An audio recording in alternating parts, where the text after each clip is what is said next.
Here's a full breakdown of what happened in the real estate market in Spokane, Washington in 2023. We're gonna go over all of the details so you can really decide how bad was 2023, and we can use it to kind of project what's going to happen in 2024. So let's get right into it.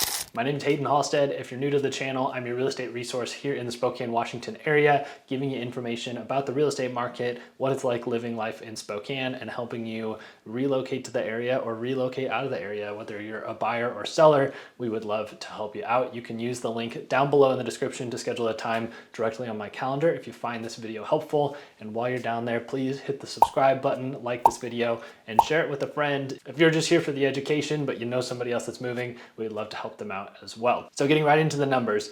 We here in Spokane had a very interesting year, just like the rest of the country did. And so things felt like they slowed down quite a bit, but we got to look now at the numbers and decide how much did things really slow down? Were we just jaded by how fast the market was moving in 2020, 2021, and partway through 2022? Or did it truly come down into like a crash level type housing market that so many people were waiting on? So if you look at the number of new listings that came to the market, there were 8,151. And I'm going to clarify, when I'm talking about the listings and the active inventory, I'm looking at residential properties that are condos or houses on less than 1 acre. That's what our multiple listing service, our MLS, defines as a residential property. So that kind of removes any of those properties that sold over 1 acre. So that number of new listings represents the lowest number of new listings that I can find in the records in the MLS that we have access to. So there was a super low number of new houses coming to the market in 2023. This was because there were a lot of sellers that were in the same situation as buyers, that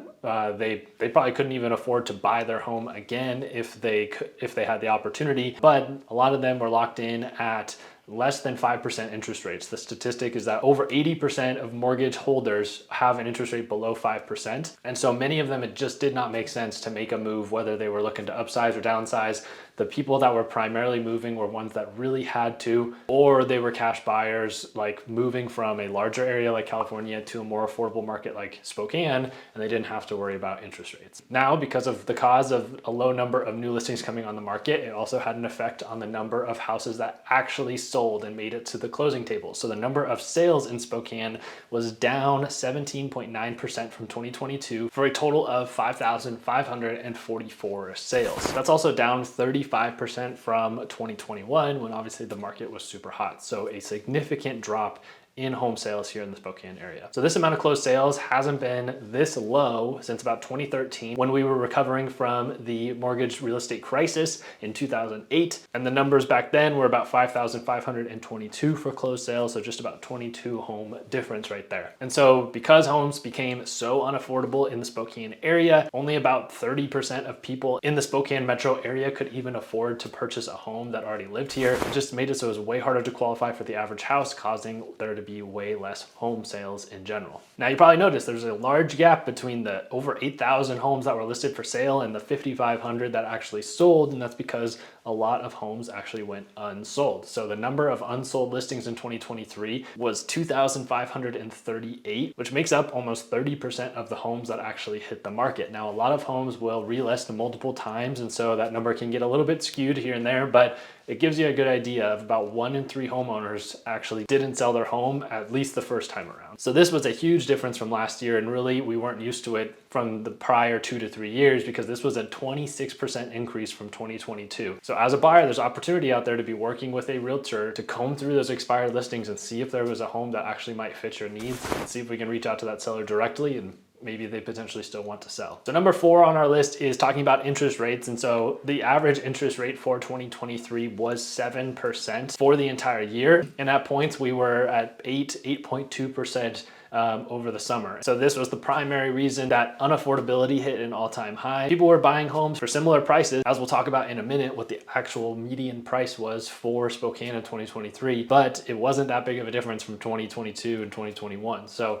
they were buying homes at double the interest rate, making their payments very difficult to manage. People buying a $400,000 home were having a hard time avoiding spending more than $3,000 a month on their mortgage, and it kind of made it one of the first times in history that renting truly was more of an affordable option than purchasing a home when you factored in everything. So number 5 on our list was very much impacted by those interest rates and the lack of sales here in the Spokane area, and prices actually did come down year over year for the first time since the housing market crash in 2008. Now, it wasn't a huge change. The average price for 2022 for the entire year, when I'm not looking year over year, January 2022 and January 2023, I'm looking for all of home sales of 2022 and all of home sales of 2023.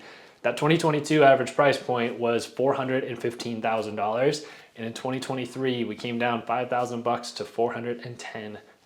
So that is your real estate market crash here in the Spokane, Washington area. It was about $5,000. So those prices are still up almost 60% from the 2019 average price of like $260,000. But we did see that negative growth that so many people were waiting for to make housing more affordable, which I just don't know if it made as big of an impact as we were hoping.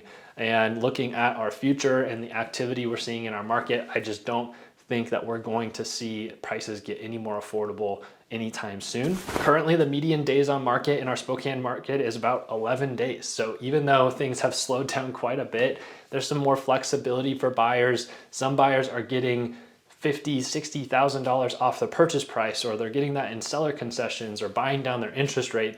But just yesterday, I also ran into a multiple offer situation where one of my buyers lost out on a house because somebody was willing to pay $20,000 more than we were. So I do have a whole set of predictions for 2024 that I released last week. And so if you are interested, you can view that video right here and see all of my predictions for the Spokane housing market. So leave some comments down below. I would love to hear your thoughts about this. Is this what you anticipated for the 2023 housing market? Are you excited? Are you disappointed? Let me know how you feel down below, and make sure to like, subscribe. And if you are moving to the area, we'd love to help you make that transition. Use that link down below in the description to schedule a meeting on my calendar at a time that's convenient for you. Thanks so much for watching, and we'll see you in the next video.